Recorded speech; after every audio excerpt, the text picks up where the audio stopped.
Anumit inang ubit mentang kecil masih itu sedang bernyanyi di depan Sayyidah Aisyah radhiyallahu anha di rumah Nabi. Tapi wanita kecil masih nyanyi di rumah Nabi dengan Sayyidah Aisyah. Apaan ini? Nyanyian setan di rumah Nabi. Abu Bakar marah kepada anaknya, jangan buat macam-macam di sini.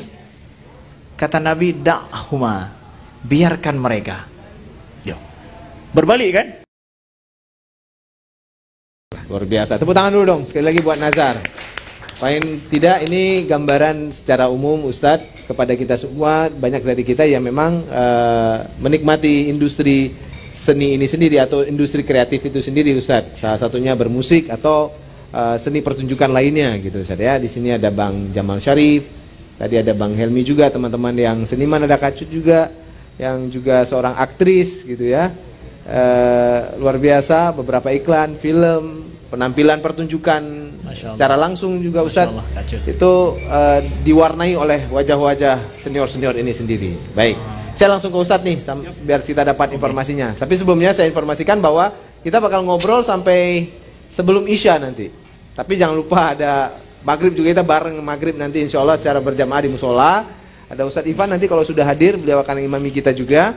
Jadi kita sholat dulu, setelah itu kita akan ngobrol lagi. Jadi bebas teman-teman, baik itu terkait dengan seni, musik atau hal lain yang teman-teman ingin tanyakan itu silakan saja. Sementara Ustadz ada di sini ya kita tanya aja ya. Tentu dengan seni ini mudah-mudahan kita lebih menguatkan iman. Makanya temanya tadi itu seniman gitu ya Ustadz ya. Seni dan iman. Itu menarik itu judulnya itu, menarik sekali. Nah gimana sih sebenarnya Ustadz seni dalam Islam itu sendiri? Mungkin Ustadz bisa menjelaskan bagaimana kita memaknai kreativitas itu dan korelasinya antara keimanan kita sendiri. Silakan Ustaz. Bismillahirrahmanirrahim. Assalamualaikum warahmatullahi wabarakatuh. Assalamualaikum. Alhamdulillah. Allahumma salli wa sallim wa barik ala sayyidina Muhammadin wa ala alihi washabbihi wasallim, amma ba'du. Terima kasih saya ucapkan dan saya bahagia sekali bisa ngumpul bareng di sini. Pertama adalah dengan Nazar dulu nih yang selalu saya sudah di luar negeri, saya sudah nonton lihat bagaimana geliat seni daripada Nazar dengan kawan-kawan ya. Sebelum Apache juga ya, saya ikuti ya. Saya tertarik dengan lagu Nazar itu, Tak Tuntung itu ya. Ya, Tak Tuntung itu pada saat saya di luar negeri jarang pulang, justru itu nuansa kampung itu datang. Jadi itu betul-betul Nazar mencoba untuk membahasakan bahasa anak kampung gitu ya Nazar ya. Ini bahasa permainan anak kampung, lagu-lagu anime kampung ya, dengan bahasa Aceh yang bagus ya. Jadi saya sendiri yang berasal dari kampung, rindu kampung, terasa sekali itu ya. Tak Tuntung itu bagi saya, dengan syuting juga di kampung, kemudian di sawah lagi ya. Jadi sedangkan saya emang anak sawahan gitu ya. Anak kampung yang main di belang. Jadi itu melekat sekali ya. Jadi kalau Nazar tadi bilang bahwa etnik itu yang di Aceh ini nampak ini memang orang Aceh ya, kebudayaan dan rasa budaya orang Aceh itu melekat sekali memang. Orang Aceh sangat melekat dengan itu dan kita bersyukur dengan itu. Alhamdulillah hari ini saya berjumpa langsung duduk ngobrol di sini dengan Nazar. Juga terima kasih kepada Dosi ya yang sering membersamai kita juga di dalam ngobrol santai begini. Kemudian senior-senior kita, seniman Aceh terkenal di sini, ada aktor terkenal kita Bang Jamal Syarif ya. Terima kasih Bang Jamal ikut hadir. Kalau di Mesir itu ada Umar Syarif. Kalau di Aceh ada Jamal Syarif. Ya. Keluarga Syarif ini keluarga ya, apa dia? Mesir itu Umar Syarif kalau di tahu ya, kalau itu adalah aktor Mesir yang masuk papan Hollywood ya, terkenal. Memang salah-satunya aktor Mesir papan Hollywood nih. Kita doakan Bang Jamal nih ya, insyaallah Bang Jamal ya. Insyaallah bisa masuk papan Hollywood insyaallah ya. Kemudian kepada Kak Cun juga dan semua kawan-kawan seniman yang lain yang berhadir, kawan-kawan muda semuanya atau yang mengikuti kita melalui media, terima kasih. Kesempatan kali ini kita sebenarnya adalah ngobrol bersama, nggak mau nanyain hukum ya. Nggak mau nanyain hukum, tapi nanti menghakimi saya gitu. Ya kita ngobrol santai masalah-masalah atau bahkan ada ide-ide yang ingin kita sampaikan ya, sama-sama kita sampaikan ya. Rujukannya bukan cuma saya seperti Nazar tadi, rujukannya para Nazar juga bagaimana pengalaman Nazar di dalam bermusik atau memainkan peran dia sebagai seni, ya. Dan menurut penilaian saya sendiri dari Nazar tadi, ini adalah salah satu contoh daripada anak muda Aceh yang lebih cepat mendapatkan konsep dirinya dari awal. Nazar sudah tahu dirinya dari awal itu di mana gitu. Saya itu adalah insan seni gitu. Jadi dia betul-betul ya menempa dirinya itu di bagian seni, ya. Sungguh sangat enak kita hidup dengan kesukaan kita, dengan hobi kita, tapi kita di situ menghasilkan gitu, ya. Itu sangat luar biasa. Jadi ini salah contoh kepada kawan-kawan semua, ya. Ini salah satu contoh daripada anak muda Aceh kita yang lebih cepat memahami siapa dirinya itu. Saya insan seni loh. Kalau dipisahkan seni daripada saya, itu hilang saya gitu. Rasanya begitu, ya. Ya, alhamdulillah. Nah, baik, kembali kepada topik mungkin yang tadi disampaikan tentang masalah gimana sih Ustadz kita bisa memahami konsep seni di dalam Islam, ya. Background saya sendiri juga, di samping belajar ilmu akidah, saya juga belajar filsafat. Makanya di Al-Azhar itu saya ambil akidah dan filsafat. Jadi pemikiran barat, pemikiran timur juga bagian daripada kajian kami gitu. Di samping kita belajar juga tentang akidah Islam gitu. Jadi bagaimana kita bisa memahami banyak perbedaan di dalam hidup, ya, dan bagaimana kita memahami perbedaan ini dan menyikapinya dengan baik. Nah, jadi kalau kita lihat pertama Islamnya ini, ya, kita lihat daripada Islam, ya, bagaimana memahami seni ini, ya, kita akan dapatkan banyak karangan para ulama kalau kita baca itu. Di prinsip yang pertama bahwa seni dalam Islam itu sesuai dengan fitrah. Ya, fitrah manusia itu adalah dia itu punya seni. Dan dalam filsafat kita dapatkan hubungan antara seni dengan agama itu sangat erat sekali. Itu nggak bisa dipisahkan. Kalau kita lihat misalkan sebelum datangnya Islam, ya, peninggalan-peninggalan seniman seni yang paling mahal itu justru adalah berupa rumah agama gitu, rumah tempat ibadah. Katedral-katedral di Eropa yang didirikan yang sangat rumit sekali itu dibuat itu seni itu muncul di rumah ibadah gitu. Pada saat manusia hidup itu dengan ruhani yang sangat tinggi gitu, terlepas ruhaninya itu benar atau tidak gitu, ya. Tapi dia berkorban hidup demi sesuatu yang sifatnya ruhani gitu. Nah, pada saat itu jiwa manusia indah itu muncul, keindahan dalam jiwa manusia itu muncul. Maka akhirnya mereka melukis itu semua pada bangunan ibadah mereka. Kita itu terpampang itu. Sehingga dalam filsafat dikatakan orang yang ingin mendapatkan seni yang abadi itu justru dia seni itu harus berhubungan dengan Tuhan gitu. Pada saat itu cipta karya seninya itu akan abadi. Fir'aun itu sendiri juga kita tahu itu, bangunan Fir'aun kalau di Mesir, ya, kita lihat. Itu sampai hari ini kebangunan Fir'aun itu yang dibuat Fir'aun itu sungguh luar biasa megah. Fir'aun. Dan indah gitu. Lukisan-lukisan, bahasa-bahasa yang dituliskan di situ, lukisan macam-macam. Kenapa? Karena mereka mempercayai akan adanya kehidupan setelah mati. Jadi karya mereka itu mereka hasilnya harus langgeng bagaimana caranya gitu. Itu kan nilai agama itu semua, ya. Ada keabadian, ada Tuhan, terserah Tuhannya mereka apa gitu, ya. Syukur kemudian datangnya Islam mengajarkan tentang Tuhan yang benar itu apa, cara hidup yang benar itu apa, kehidupan setelah mati itu seperti apa, ya. Jadi sisi dari awal ini ingin poin pertama ingin kita sampaikan bahwa seni yang harus kita pahami itu adalah seni yang erat kaitannya dengan fitrah manusia, ya. Sehingga Imam Al-Ghazali bilang begini, apabila ada seorang yang mendengarkan suara burung yang indah, ya, kemudian suara gemericik air yang merdu dan indah juga, ya, tapi itu tidak menjadikan tergugah jiwanya, maka dia keledai. Kata beliau, keledai dia itu. Keledai. Natong kalang keledai. Nazar. Hantom. Lagi keledai natong kalang. Oh, lagi keledai nah, tapi punya keledai hantom kalang dah. Jadi Acehnya lebih lo yang lagi keledai daripada keledai. Gak, jadi itu Imam Al-Ghazali, makanya kita lihat, ya, ulama Islam itu memahami pure bagaimana hubungan antara seni itu dengan fitrah manusia itu nggak bisa dipisah loh. Makanya pada saat kita lihat manusia hidup damai, aman, seni itu muncul. Tapi pada saat mereka dalam kacau hidupnya, seni itu kadang pudar. Oke.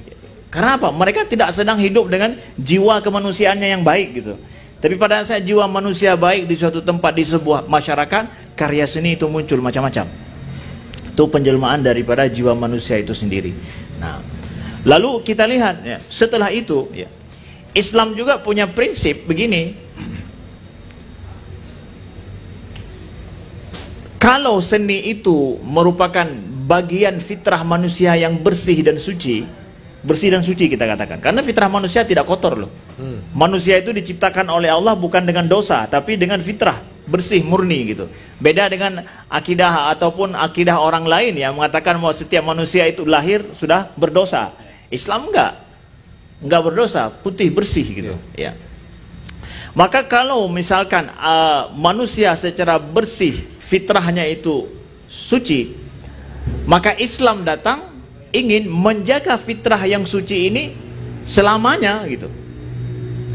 Maka apapun yang saya makan, bukan seni kita katakan, yang saya makan itu harus menjamin kalau itu menyehatkan saya. Kalau enggak menyehatkan saya itu haram jadinya. Ya.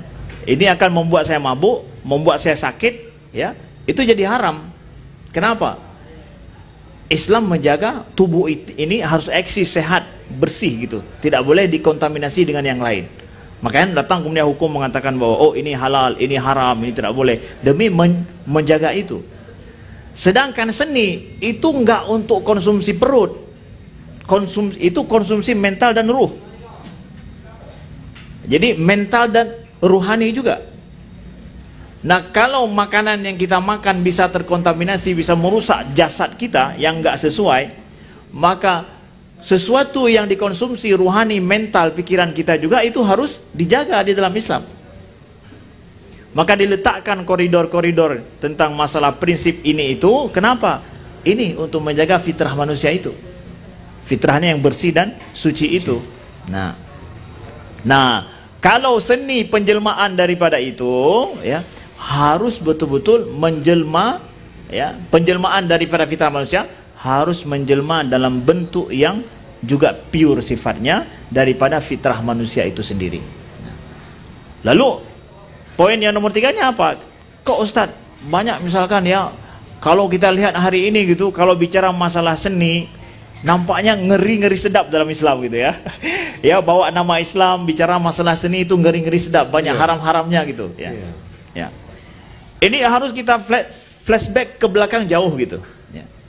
Bahwa kalau kita hidup zaman ini, justru seni yang maju itu punya siapa gitu? Punya orang muslim atau non muslim? Muslim.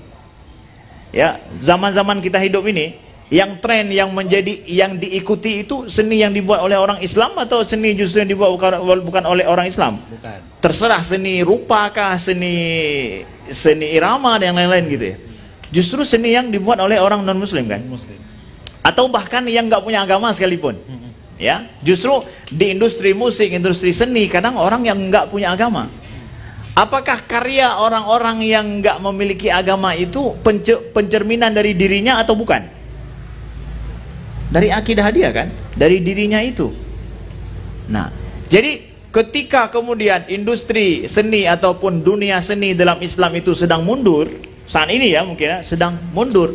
Orang-orang muslim nggak mampu memproduksikan seni dengan pure punya mereka, tapi kita lebih menjadi adalah konsumen daripada punya orang. Maka ulama pun kalang kabut dalam melihat ini. Kalang kabut, gimana kita buat hukumnya ini? Ya, gimana buka hukumnya? Ya, kita sedang terpengaruh oleh seni orang gitu, dunia orang gitu. Yang mereka dalam berseni pastilah mereka menjelmakan diri mereka kan. Justru seni, kalau orang nyanyi seperti Nazar tadi, ketika nyanyi dia betul-betul dia larut dalam batinnya, dia keluarkan suara batinnya, semakin enak kita dengar gitu. Ya, makin enak.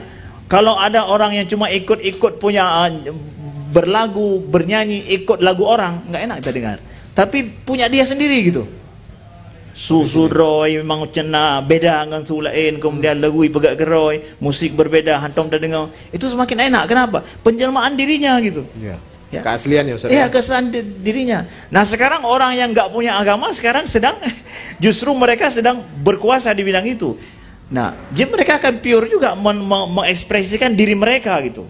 Nah, sekarang kita orang Muslim yang kita punya ruhani kita sendiri, mentalitas kita sendiri yang itu berbeda dengan orang lain, yuk kreasikan juga gitu. Yang punya diri kita. Nah, sekarang Ustadz yang ada nampaknya, maaf cakap kalau zaman dulu adalah irama gambus, padang pasir gitu. Padang pasir yang nampaknya Islami betul. Yeah. Tapi hak ida dengar ini orang.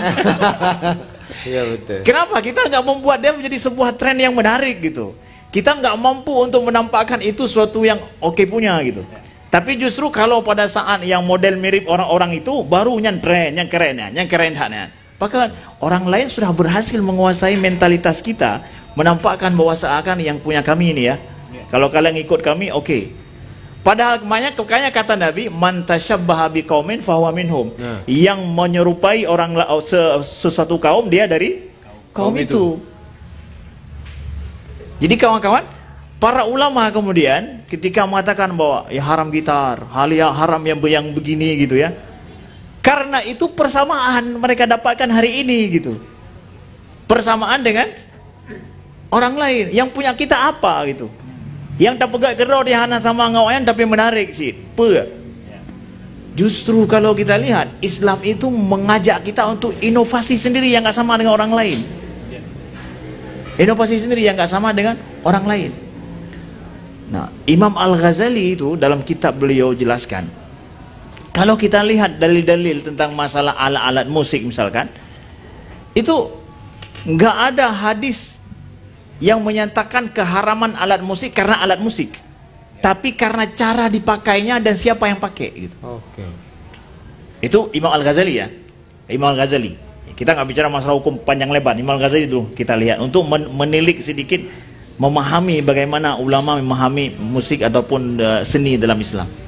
Itu karena dipakai oleh orang lain. Dulu pada masa Nabi dan masa jahiliyah juga, industri musik, dunia musik itu juga itu adalah dunianya orang-orang yang khumur, orang yang minum-minuman gitu ya, yang nyanyinya cewek gitu ya. Pasti mereka udah kamar, udah yang lain-lain terus itu. Dunianya itu. Pada saat Nabi datang membentuk manusia yang berbeda gitu. Manusia yang berbeda.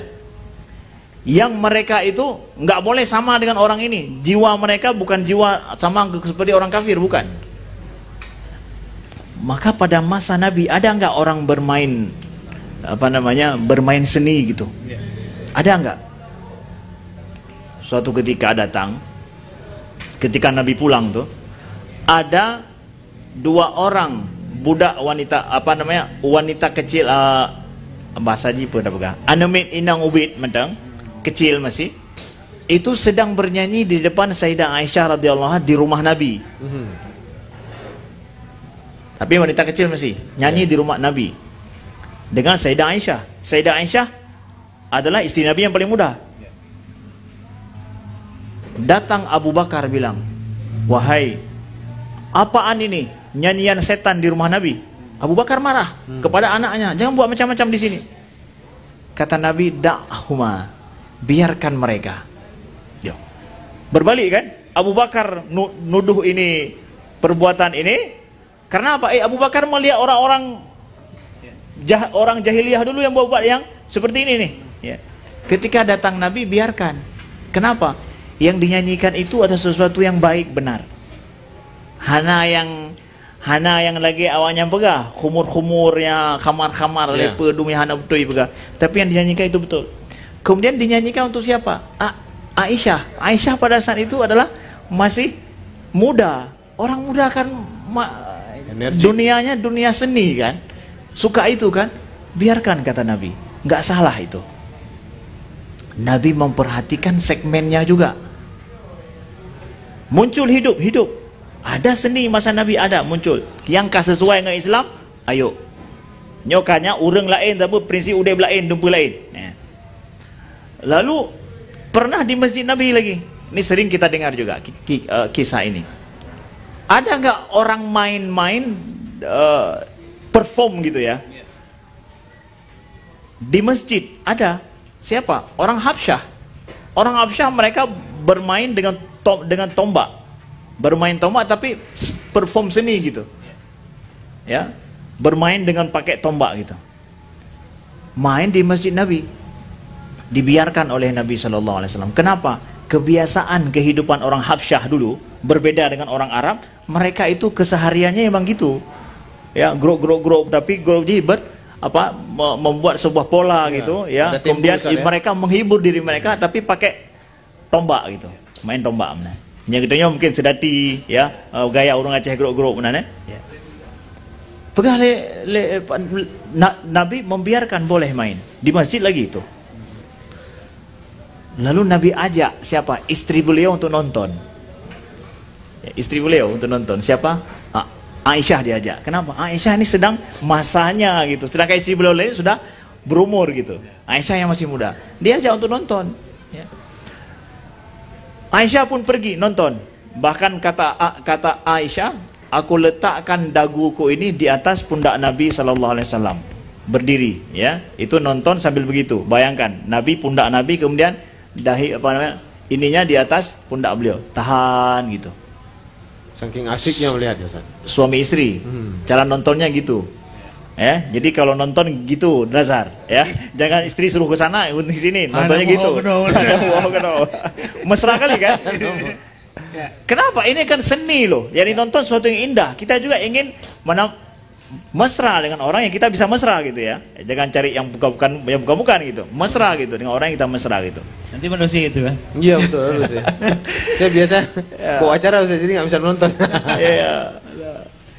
Aisyah bilang sampai Nabi tanya, udah cukup nontonnya? Kata Nabi, belum, kata Aisyah. Ya. Jadi Nabi getun kasih takitnya bahu Nabi. Tapi getun sudah cukup? Kata Nabi, belum. Ya. Kata Aisyah, sebenarnya aku nggak suka permainan itu. Tapi aku suka adalah aku bisa bersama dengan Nabi. Itu aja. Masya Allah. Cakep. Karena seorang istri itu kebersamaan suami itu lebih indah daripada pertunjukan nonton itu. Bagi seorang istri gitu. Tapi lihat Nabi memahami ini suatu keindahan, ayo nonton gitu. Para ulama mengambil kesimpulan apa? Ada memang orang yang memang pada masa dia memang menyukai seni. Udah, Anda yang tidak menyukai seni jangan menghakimi mereka yang menyukai seni. Selama perform mereka itu adalah sesuai dalam bingkainya gitu.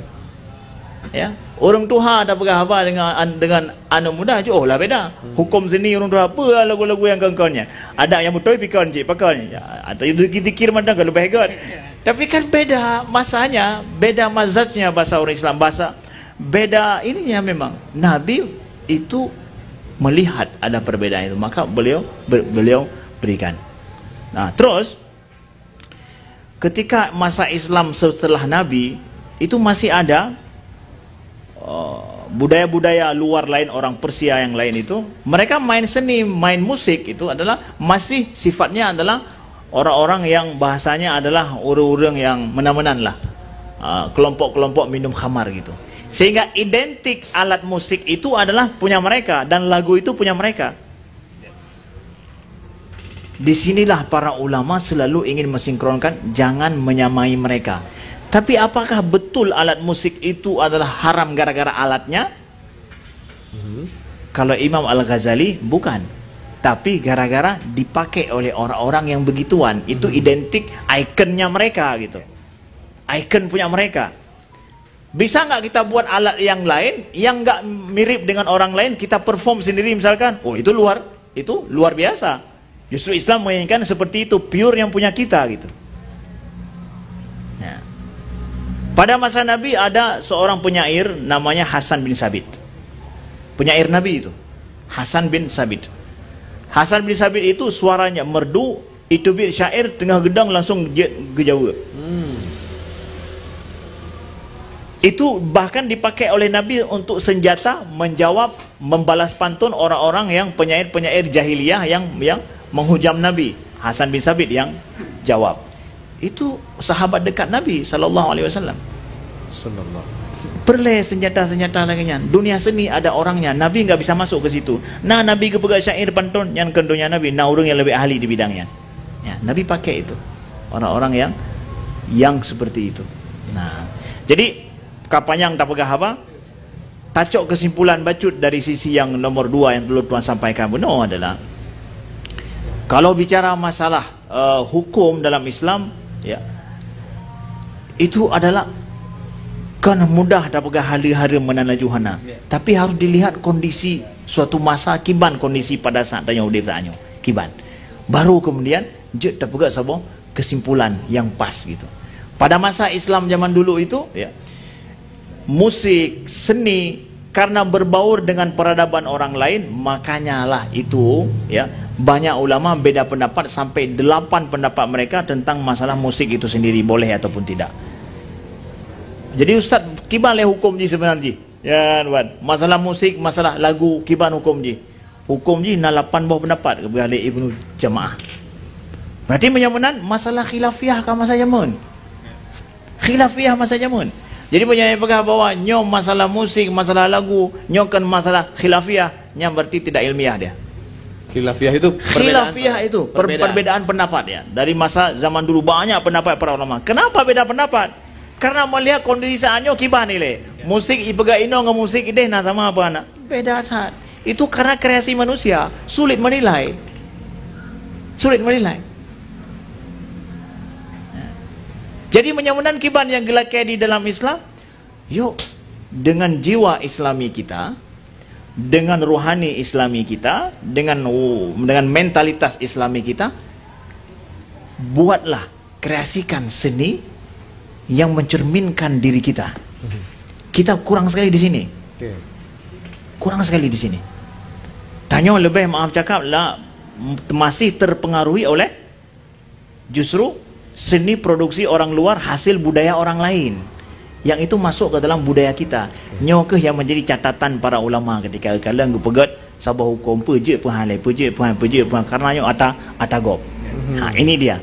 Ya, untuk bisa kita pahami frame-nya seperti apa. Kekhawatiran ulama terkait dengan kita tergiring masuk ke budaya mereka itu yang dikhawatirkan ya Ustaz ya? Iya, kita nggak punya originalitas sendiri gitu. Ciri kita sendiri, karena seni itu kan harus memantulkan diri kita sendiri gitu. Nah, mungkin Nazar bisa memahami lebih gitu dalam hal yang seperti ini gitu, ya kan? Menan ke bacut tapleh prohaba taprohaba bacut ya. Dalamnya dah memang ya. Betul punya ketanya kalian identitas itu. Nah, di akhir ini saya sampaikan begini. Imam Syekh Al-Ghazali seorang ulama Mesir. Ini beda Imam Ghazali dengan Syekh Ghazali ya. Syekh Ghazali dari Mesir, beliau meninggal tahun 1996. Beliau bilang bahwa justru dengan musik dan alat musik ini sesuatu yang jahat dengan mudah sampai kepada manusia. Begitu juga sesuatu yang sangat baik sangat mudah sampai kepada manusia. Untaian kata yang haram ataupun yang salah, yang hanagot, mudah sekali masuk apabila diiringi oleh musik di belakang. Begitu juga untaian kata yang indah, merdu dan nasihat yang baik begitu mudah diterima oleh orang pada saat diiringi dengan musik yang baik, dengan lagu yang baik di belakang. Jadi kata beliau, sebenarnya seni musik itu adalah wasilah saja. Mau dipakai untuk apa? Kepa dah pakainya. Ya. Saya maaf cakap, mudah-mudahan jangan dihafal. Tapi ini saya terhafal sendiri lagu ini. Gara-gara apa? Ilmu lagu. Tapi kata-kata dia hana betul. Saya dengar sendiri sambil lewat gitu. Ya. Nyong membuktikan bahwa sesuatu yang dilakukan, padahal kata itu haram. Tapi terhafal gara-gara dipegat dalam bentuk lagu. Ya. Sirami aku dengan air whisky. Ada nggak lagu itu? Ada. Ya. Kuburkan aku di ladang ganja. Kan? Sirami aku saya lewat aja gitu. Terhafal sampai hari ini, nggak bisa saya buang gitu. Lagu tongkrongan 90-an tuh. 90-an ya? Ya, 90-an ya. Ustaz dengarnya di mana Ustaz? Lewat aja gitu. Oh gitu. Lagunya mana sih? Kawan cewek sialana. Oh itu. Ya. Ya. Tapi lihat apa yang dinyanyikan itu kan. Ganja kan, sirami aku dengan air whisky, nyampurnya kan prik-prik Quran kan, lagunya bahasa aja kan. Tapi bahasa itu kan berhasil dimasukkan dalam menjadi suatu yang asyik bagi orang. Nggak paham lagi kalau itu adalah suatu yang sangat hanagak tengah-tengah ya tangan. Tapi dinyanyikan dengan musik lagi itu masuk mudah ke dalam jiwa orang. Menansid, pakahan yang gak tapi gak menansid. Oke. Nah, ya menan ke Imam Syekh Ghazali berah menan. Itu wasilah saja itu dipakai ya. Jadi musik itu bisa jadi media ya Ustaz ya. Betul, Jadi memang media jiwa Iya, manusia betul, betul. begitu. Jadi bukan ya paling tidak ya kita paham juga Ustaz supaya jelas juga nih apa namanya bahwa ketika kita bicara musik itu bukan zat bendanya itu haram gitu Ustaz ya. Iya. Ya, jadi Banyak karena sekali pertimbangannya itu. banyak pertimbangan karena sekarang juga di era digital ini Ustaz Nazar juga seperti yang saya tahu juga pasti menggunakan beat misalnya. Itu nggak pure lagi beatnya drum kadang-kadang. Bass juga kadang ada yang digital dimasukin ya. Iya. Kemudian suara pianonya misalnya gitu itu tidak lagi pure menggunakan organ itu sendiri Ustaz, tapi bisa jadi menggunakan aplikasi tertentu gitu, masukin satu-satu gitu Ustaz. Jadi bahkan tidak menggunakan alat musik lagi gitu. Sudah menggunakan aplikasi untuk membuat itu Ustaz. Betul. Makin ungke kan makin gabuk aja para ulamanya gimana pegang hukum lah kalau ya kan? Iya. Itulah makanya khilafiyah terus masalah musik itu. Itu sebabnya. Ya, oke. Gimana komentar sedikit dari Nazar nih terkait dengan penjelasan Ustaz tadi? Yang paling menarik itu adalah ketika Ustadz ya selain daripada banyak ilmu ya, saya kayak tertantang nih untuk bikin satu karya yang kayak Ustadz bilang tadi, bagaimana kemudian ke lagu-lagu asik itu diisi dengan materi-materi yang bermanfaat itu, baik. Artinya ketika kita bisa orang bisa bikin sirami aku dengan kita juga bisa bikin sesuatu yang lain ya, tidak harus mencaplok apa yang mereka punya itu. Dan bagi saya menarik ketika dikatakan musik sebagai media. Kan musik memang ada satu quote yang saya tahu itu, musik itu media kampanye paling efektif di dunia, paling efektif. Ya mungkin refleksi dari apa yang tadi disampaikan oleh Ustadz ya, bahwa ketika kita menyebarkan yang baik itu bisa ditangkap oleh banyak orang, maka akan banyaklah orang yang kemudian menyuarakan kebaikan itu. Demikian juga kalau kita menyuarakan keburukan gitu.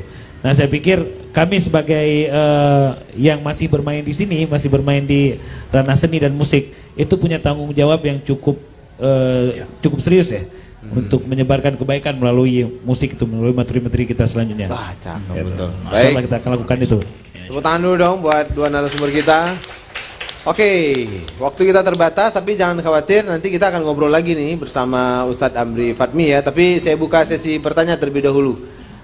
Ringan-ringan saja teman-teman yang ingin bertanya silakan. Komentar juga boleh. Ya, komentar juga boleh. Pengalamannya juga boleh. Silakan saja, cerita saja. Sharing bersama. Sharing supaya bisa dengan Nazar juga, dengan saya juga, dengan Nazar juga saya kan. Ya, bukan hanya mau Ustadz, sama Nazar juga. Mana tahu ada yang mau kolaborasi kan gitu. Iya, ajak kolaborasi. Baik, silakan teman-teman. Tidak usah segan-segan, silakan saja.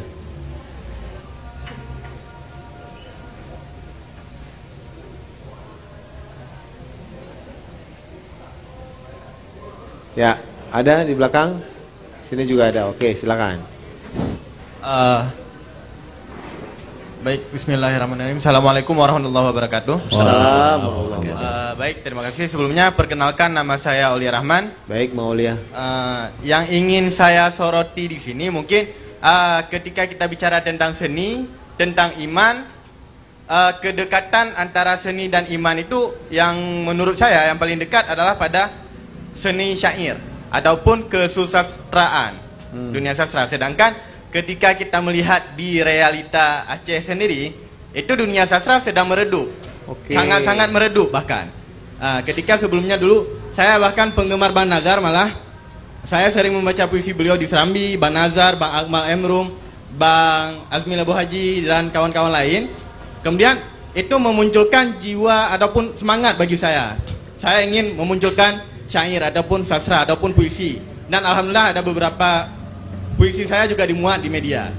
Namun pada akhirnya ketika saya masih di sekolah, masih di kampung, ketika saya sudah di Banda, saya melihat realita bahwa sastra di Aceh rupanya cuman gitu aja. Maksudnya tidak ada wadah penerimaan bagi orang-orang yang minat di bidang sastra.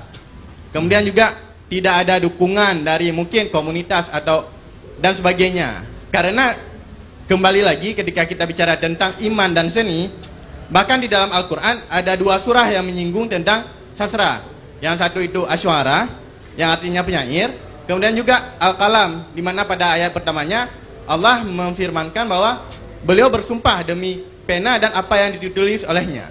Mungkin saya minta tanggapan daripada Ustadz dan Bang Nazar dan juga Bang Dosi mengenai dunia sastra di Aceh sekarang. Mungkin itu saja dari saya. Saya badai. Assalamualaikum warahmatullahi wabarakatuh. Waalaikumsalam. Masya Allah, luar biasa. Kita tunggu Bang Aulia, nanti ada maghrib nanti kita ngobrol lagi. Pasti ada hal yang bisa didiskusikan lagi. Baik. Ada lagi? Satu lagi tadi? Silakan. Lepas saja teman-teman, biar lebih enak kan ngobrol. Bismillah. Nama saya Heri Wahyudi. Ya, Bang Heri. Mungkin masih terkait kayak Bang Nazar bilang tadi mengenai musik, kayak mana sih? Apakah haramkah atau kayak mana sih musik ini gitu kan? Kayak ceritanya aurat gitu. Bagi perempuan bahkan kayak Bang Nazar cerita tadi bahwa perempuan juga ada musisi dan industri musik juga mereka juga tampil gitu. Tapi tidak yang kayak gimana-mana, cuman hanya goyang tangan gitu. Itu gimana sih Ustadz tentang wanita yang berserius di dunia industri musik kayak gitu. Sedangkan yang kita tahu tuh mungkin saya masih awam, suara tuh auratnya bagi wanita gitu. Mungkin itu aja Ustadz. Baik, terima kasih Pak Heri. Luar biasa ya. Ada lagi yang mau nanya? Silakan teman-teman yang ingin bertanya. Yang dari sebelah sana silakan saja. Mau gak kelihatan, yang penting suaranya kita dapatkan. Silakan mau tanya terkait dengan musik kah atau hal-hal lain, atau mau memberikan komentar juga boleh. Baik, nanti kita tunggu lagi. Bang Heri dan Bang Aulia, terima kasih sudah bertanya. Ini waktunya saya tidak tahu nih apakah cukup untuk satu pertanyaan ditanggapi. Sepertinya satu ditanggapi, nanti lanjut di setelah maghrib ditanggapi yang berikutnya. Mungkin ke pertanyaan Bang Aulia tadi terkait dengan sastra, dunia sastra. Ini ditunggu puisi-puisinya, berarti sebenarnya menyinggung Bang Nazar supaya buat puisi lagi rutin gitu ya. Iya, supaya lebih banyak lagi. Komentarnya terlebih dahulu sebelum ke Ustaz nanti. Oke. Terima kasih Aulia. Jika hari ini kita berbicara tentang perkembangan sastra di Aceh, ya saya juga tidak terlalu banyak lagi masuk ke sana karena lebih banyak berbaur ke seni secara utuh ya. Maksudnya secara lebih umum lah. Sastra pada masa kami dulu, masa kami di kampus itu sangat sangat banyak komunitasnya, Jadi kami punya banyak ruang belajar waktu itu. Kalau sekarang saya nggak tahu masalah komunitas itu, tapi kan ada ruang yang bisa kita dapatkan di media sosial hari ini. Ada sangat banyak komunitas menulis, komunitas sastra di media sosial yang kita juga bisa berbaur. Hari ini komunitas itu tidak lagi terpaut dengan tempat kita tinggal gitu. Kita sudah bisa berkomunitas dengan orang luar negeri, sudah bisa berkomunitas dengan orang luar daerah gitu. Jadi jika untuk mendapatkan ilmu sastra segala macam, itu kita berkomunikasi lebih banyak dengan orang-orang yang sudah paham sastra, mungkin bisa berkomunikasi secara langsung atau melalui komunitas-komunitas yang ada di media sosial. Itu jika ingin kemudian banyak tahu tentang sastra, atau jika ingin lebih banyak berkembangnya, lebih banyak membaca. Itu pasti. Apalagi tadi ya, kalau menyangkut tentang sastra dan hal-hal yang sofistik atau yang menyangkut dengan agama segala macam, kayak salah lebih tepat lah. Baik, tapi saya mau nanya juga nih, seberapa banyak puisi yang Bang Nazar keluarkan kemudian jadi lagu? Atau disadur juga lirik-liriknya jadi lagu tersebut? Yang paling ada dua yang paling ini, yang satu untuk Lumpo itu, Lumpo lagu kedua tadi, itu dari puisi. Kemudian ada satu lagi Pasung, itu tentang apa kehilangan ayah waktu itu. Cuma dua sih sebenarnya yang disadur ke lagu. Tapi kalau jumlah puisinya banyak lah, lumayan lah. Banyak gitu, cuman itu. Oke, ditunggu puisi berikutnya. Baik, Ustadz, sedikit komentarnya Ustadz. Apa yang disampaikan oleh Bang Aulia tadi terkait dengan kayaknya lebih efektif dari syair-syair. Nah, dalam Islam sebagaimana Ustadz? Baik, terima kasih Aulia ya. Saya sepakat kalau dikatakan bahwa dunia sastra kita ini sedang redup.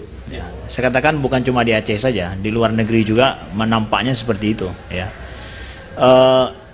Tren sastra seni gitu ya, yang menampakkan ciri khas kemanusiaan, ya, isi hati rohani yang tinggi, itu redup di mana-mana hari ini. Itu sebabnya kenapa? Ya, bukan cuma di Aceh aja ya. Tapi Aceh juga kena imbasnya.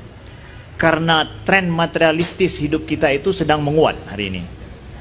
Bahkan orang seni aja nggak mampu hidup dengan seni, tapi harus punya uang, punya hanapeng, kepunya boh deh. Asli. Ya benar. Boh deh, ya gitar-gitarnya, wow rumah apa gitar-gitarnya peng nah. Udah belum ke deh. Ya, jadi tren materialistik hidup kita itu kuat sekali hari ini. Sehingga itu ketika tren materialistis itu tinggi, maka tren rohani kita itu rendah gitu. Nah itu akhirnya sekarang anak-anak pergi kuliah, coba lihat, ya, yang dia mengajar, dia ke pegawai negeri lenyan, ya kan, lagi lagu Nazar Jemun, ya, punya kakek pacek baju seragam, tak ya, baru paude, ya benar. Karena jaminan materialisnya setiap hari gitu ya. Sayang Tanyo, ketika justru kuliah sastra itu ditinggalkan, tuh tren kemanusiaan artinya apa? Meredup gitu. Tren materialistisnya naik. Nah, itu ya, itu dilanda dunia hari ini. Maka kawan-kawan yang berjuang di dunia sastra hari ini, di dunia seni yang pure, mereka menyuarakan itu, sebenarnya itu sedang menyuarakan kemanusiaan kita loh. Perlu kita dongkrak bersama gitu. Ya, itu sangat seiring dengan iman tadi. Karena iman itu adalah ya, keyakinan kita akan Allah yang Maha Kuasa. Kita tidak hidup ini tidak bergantung kepada apapun selain Allah gitu. Ya, maka seorang seniman, seorang sastrawan yang sejati, dia nggak menggantungkan karyanya itu kepada nyumnya ramai yang baca, aku pegak punya ramai yang bacahan. Oh no. Mungkin dalam hidupnya justru yang pada masa dia hidup nggak ada yang baca, setelah itu booming setelah itu. Kenapa? Betul-betul mewakili ruhaniyat dan mentalitas orang dan pikiran orang pada masa dia. Inilah yang betul-betul sastrawan yang masa dia nih. Nah, kadang dia mampu begitu kadang. Nah, itu sangat kaitan dengan iman. Makanya seni iman itu maknanya adalah juga seni dengan iman nggak bisa dipisahkan. Beriman itu juga perlu seni. Seni itu harus menyuarakan iman. Iman itu harus pakai seni gitu. Kalau enggak itu kering kerontang iman itu. Hambar sekali. Maka syair Al-Quran itu mirip bahasa syair nggak? Kalau kita katakan, kalau dibilang bahwa itu Ustaz, kalau bicara masalah agama dengan sastra, maknanya itu lebih cocok seni itu bagi bagian sastra gitu. Al-Quran itu lebih daripada syair gitu. Sehingga orang Arab yang dikenal penyair bahasa syair mereka sangat tinggi, begitu datang Al-Quran meredup mereka. Kenapa? Tingginya seni di dalam Al-Quran itu sendiri. Nah, Ustaz, dari Al-Quran itu muncul seni suara juga kan ketika dibacakan dengan suara yang indah. Bahkan Nabi minta sahabat lain, Abu Musa, untuk membacakan kepada beliau. Nabi mengatakan, bacakan kepadaku Al-Quran, kata Nabi. Ya Rasulullah, gimana aku baca Al-Quran? Engkau yang diturunkan kepadamu, engkau lebih berhak membacakan. Enggak, aku rindu untuk mendengarkan orang lain membacakan dengan suara yang indah. Masya Allah. Nabi menikmati suara baca Al-Quran yang indah itu. Indah itu saja. Udah untayan Quran itu lebih daripada syair, dibacakan dengan suara yang indah. Sampai Nabi katakan bahwa Allah merahmati orang-orang yang melantunkan Al-Quran, yataghanna bil Quran. Seakan-akan Al-Quran itu adalah untayan jiwanya gitu. Masya Allah. Makanya kalau kita dengar, maaf ya, kita dengar qari di YouTube itu yang terkenal di seluruh dunia, yang paling enak kita dengar yang itu dibaca dengan kondisi jiwanya saat itu. Kalau sedih dengan untayan drama yang sedih dia baca. Kalau dia senang untayan nama senang gitu. Paling enak kita dengar gitu. Jadi Al-Quran itu sendiri juga ya bukan cuma itu, memunculkan seni suara juga. Ya. Baik. Lalu apakah syair? Saya setuju, syair itu dekat dan itu hasil produksi daripada sudah berhasil juga di dalam sejarah terkenal. Seni syair itu menampilkan Islam. Tapi bukan berarti bahwa Islam hanya bisa ditampilkan lewat seni sastra itu. Enggak. Seni lain juga bisa. Cuma kita kurang karya di seni lain. Itu. Jadi tentang apa menyetam lagu nya nampak yang pas sih tak baca Quran mentang. Yang lagu-lagu baik. Hana ciptakan lagu, ciptakan seni irama yang bagus yang mampu menampilkan Islam gitu. Menampilkan Islam. Yang menambah keimanan kita gitu Ustaz ya. Menambah keimanan kita gitu. Kita masih kurang karya di sini gitu. Oke. Masih kurang karya. Kita perlu banyak orang di dunia ini, dunia seni yang memunculkan jiwa Islam itu. Disinilah kemudian kita hadir bermusik atau kesenian, bersenandung dengan karya-karya yang asli yang kemudian bisa mendatangkan ketakwaan kita sendiri. Dan perlu kita populerkan. Oke, harus menyawai kan yang peper banam kan, menyaino dah kalau sang ata jamun kan, enggak dipopulerkan lagi kan, enggak dibuat kreasi yang menarik, kreasi baru tentang kolot. Padahal tanya kan ciri danyo rapai, so begah rapai nyan kolot. So begah rapai kolot. Hana tahu berapa? Karena itu pencerminan kita sendiri. Sekarang perlu rapai itu diperform seperti apa? Oke. Berkeren, berindah. Yang tradisional tetap dijaga, yang kreasi silakan dikembangkan gitu ya. Begitu.